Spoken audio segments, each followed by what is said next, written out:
안녕하십니까. 2020년 3월 5일 최병무의 팩트 시작하겠습니다. 어제 박근혜 전 대통령이 옥중에서 유영하 변호사를 통해서 메시지를 발표했죠. 자, 그런데 어제가 어떤 날이냐? 총선이 42일 남은 날입니다. 그러니까 D-42의 옥중 메시지를 발표한 것이다. 그러면 옥중 메시지의 이제 내용하고 뭐 이런 건 다 소개를 해드렸습니다. 뭐 요지야 뭐 미래통합당으로 힘을 합쳐서 총선을 치르라 뭐 이런 얘기죠. 뭐 그거에 여러 가지 플러스적인 요인도 있고 마이너스적인 요인도 있을 것입니다. 그러나 선거를 앞두고 통합은 곧 선이다 이렇게 얘기를 할 수 있는 것은 그동안에 한국 정치사에서 여러 차례 입증이 되었습니다. 검증된 얘기다 이런 말이죠.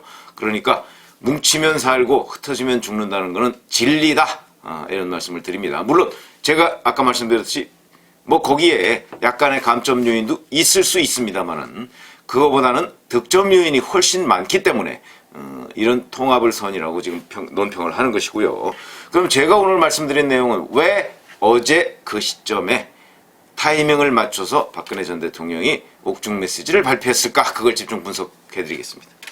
여기에서 우선 관심을 가져야 될 부분은 코로나19 사태입니다. 그러니까 코로나19 사태와 관련해서 사실은 대구 경북 쪽에서 많은 희생자가 나왔습니다. 감염 확진자 뭐 그런 사람들도 굉장히 많이 나왔지만 사망자도 많이 대구에 집중돼 있고요. 그래서 대구 경북 지역이 가장 큰 피해다. 그런데 박근혜 전 대통령이 거기에 대해서 총선 메시지를 안 내더라도 무언가 코멘트를 할 필요성을 느끼지 않았겠는가 이렇게 이제 짐작을 할 수가 있습니다.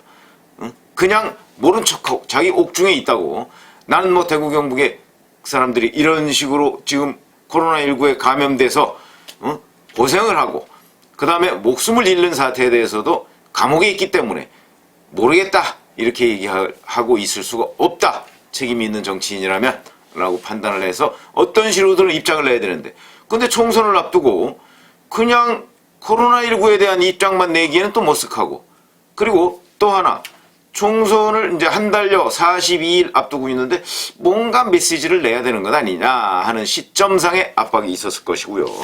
여기서 이제 주목되는 것은 유영하 변호사가 미래통합당이 출범하는 바로 그날 탈당을 했습니다. 2월 17일이죠. 그러면 유영하 변호사는 박근혜 전 대통령의 이런 생각을 잘 모르고 탈당을 했을까? 아니면 알고도 했을까? 뭐 여러 가지 의문이 생기죠. 저는 잘 몰랐다 이렇게 봅니다. 그게 무슨 얘기냐? 그렇게 자주 만나는 건 아니죠. 그렇기 때문에 유영하 변호사가 박근혜 전 대통령의 그동안의 여러 가지 사고의 흐름 이런 걸 고려해서 특별히 이 문제에 관해서 상의를 안 하고 탈당했던 것이 아닌가.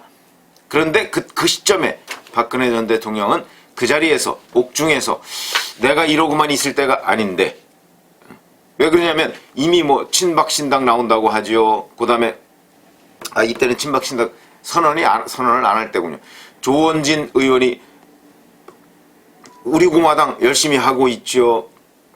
그 다음에 김문수 전 경기도지사가 그때는 뭐 자유통일당이라는 거 전광훈 목사하고 같이 열심히 또 하고 있죠. 이래서 소위 친박을 자처하는 정당들이 막 여기저기에 생기고 있으니까 이거를 정리하든가 아니면 이거를 어느 쪽으로 통합을 하든가 아니면 여기에 힘을 실어주든가 뭔가 본인의 입장이 필요했다 하는 그런 생각을 박근혜 전 대통령이 했을 겁니다. 그래서 유영하 변호사가 17일 탈당할 그 시점에는 아마 박근혜 전 대통령은 그냥 속으로 혼자 고민만 하고 있었을 것이고 근데 유영하 변호사는 뭐 바로 그날 만나서 탈당한 건 아니니까 아마 그 즈음에 박 전 대통령의 여러 가지 어떤 사고의 흐름, 정치적 입장 이런 것들을 고려해서 자, 유승민 의원과 합당을 한다는데 그것을 가만히 보고 있을 수는 없는 것 아니냐. 그래서 본인이 탈당을 결행한 것이 아닌가 그런 생각이 들고요. 근데 그 즈음에 그 19일 날 17일 날 탈당하고 나서 19일 날 홍문종 의원이 친박신당 창당을 선언했습니다. 그러니까 바로 유영하 변호사가 탈당한 이틀 뒤입니다. 그때 친박신당 창당을 선언했는데 이거는 조원진 의원과 우리 공화당을 같이 하다가 둘이 서로 뜻이 안 맞아서 창당을 선언했는데 그럼 이 시점에도 아마 홍문종 의원은 유영하 변호사하고 이런저런 교감 속에서 그 친박신당을 선언했을 것이다. 그런데 유영하 변호사도 전체적인 흐름에 대해서는 홍문종 의원한테 얘기를 해줄 수 있었지만, 그래, 현재 박 전 대통령이 무슨 생각을 가지고 있다, 이런 거는 아마 상세하게 얘기를 안 해줬을 가능성이 있다. 그런 것이고요. 그리고 나서 바로 다음날 또 20일 자유통일당과 우리공화당이 합당선언을 합니다. 합당선언. 그러니까 홍문종 의원이 19일날 친박신당 창당을 선언하니까 바로 다음날 김문수 전 경기도지사와 조원진 의원의 우리공화당이 합당을 선언합니다. 자, 이렇게 되면 이제 친박 정당이 2개가 됐어요. 자, 그러니까 박근혜 전 대통령이 이 부분에 관한 뭐 보고를 받지 않았겠습니까? 이것을 어찌할까 하고 이제 좀 구상을 하다가 제가 보건대는 첫 번째, 자, 코로나19 사태가 대구 경북에서 걷잡을 수 없이 번지고 있습니다. 어찌 보면 어제, 오늘 이런 때가 아마, 그러니까 그저께부터 그 거의 확진 환자가 뭐 막 700~800명 막 이렇게 넘어가고, 어제만 해도 뭐 거의 500명에 육박하고 새로 는 환자가, 그러니까 야, 여기 이 즈음에서 가장 절정일 때, 절정으로 보이는 시점에 뭔가 내가 그 코로나19 이 문제로 고생을 하는 대구 경북, 나의 고향 대구 경북 주민들에게 메시지를 전해야 주겠다, 전해야 되겠다 하는 그런 생각 하나. 그 다음에 두 번째, 뭐와 또 관련이 있냐면, 미래통합당에서 어제까지 TK, 대구 경북 의원들의 면접이 끝났습니다. 2, 3, 4 이렇게 해서 면접이 끝났습니다. 그러면 아마 오늘쯤에는 무언가 발표가 있을 겁니다. 그 발표라는 것은 결국 대구 경북 의원들을 대거 공천 탈락시키는 거 아니겠습니까?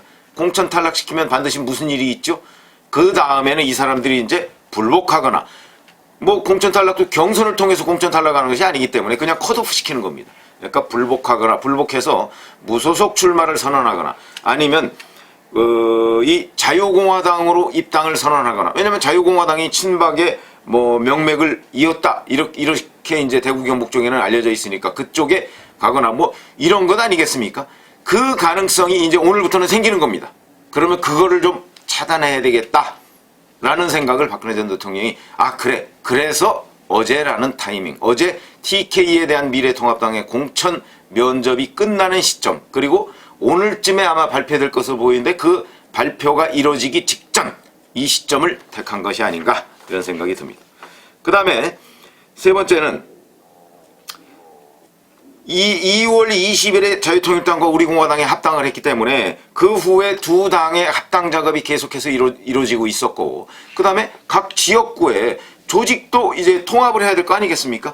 그러면서 이제 공천 작업에 들어갑니다. 이 자유공화당이 공천 작업에 들어가서, 만약에 자유공화당이 공천을 어느 정도 그 틀을, 윤곽을 잡아 놓으면요, 박근혜 전 대통령이 아무리 미래통합당으로 합쳐라 그래도 실제 지역구에서는 합쳐지지 않을 가능성이 굉장히 많습니다. 무슨 얘기냐면 이미 이것도 기득권입니다. 지역위원장, 당협위원장이라는 거는요, 기득권입니다. 그렇기 때문에 만약에 자유공화당에서 공천자를 대거 만약에 확보를 해놓고 공천을 실질적으로 약속하고, 그리고 야, 이번 총선에 자유공화당으로 출마해라, 그리고 여기는 비워놔라, 왜냐하면 여기는 바로 미래통합당에서 공천 탈락되거나 아니면 컷오프 된 사람들이 이쪽으로 넘어오는 자리 비워놓고 여기는 우리가 채우자, 이렇게 해서 만약 그 채우는 작업이 진행이 됐다면, 그러면 이제 그 다음에 미래통합당으로의 그 합당 내지는 단일대오, 이게 상당히 어려워집니다. 그거는 정말 정치를 해본 사람은 피부로 금방 느낍니다. 그러니까 제가 보건대는 바로 박근혜 전 대통령은 이걸 아마 옥중에 있지만 느꼈을 겁니다. 아, 우리공화당하고 자유통일당이 2월 20일 날 창당 합당을 했으니까 그로부터 한 열흘 보름쯤 지난 지금 시점이면 아마 조직 통합이 굉장히 많이 이루어지고 공천 작업도 상당히 할 거야. 그리고 누군가는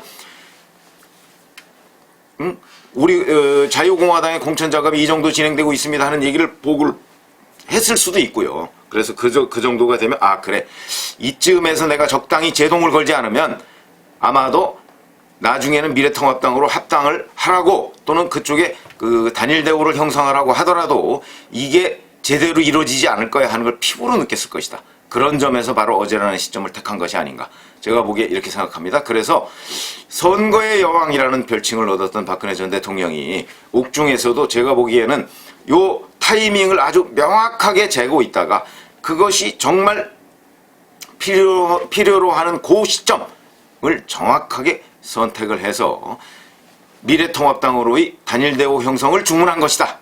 이렇게 생각이 들고요.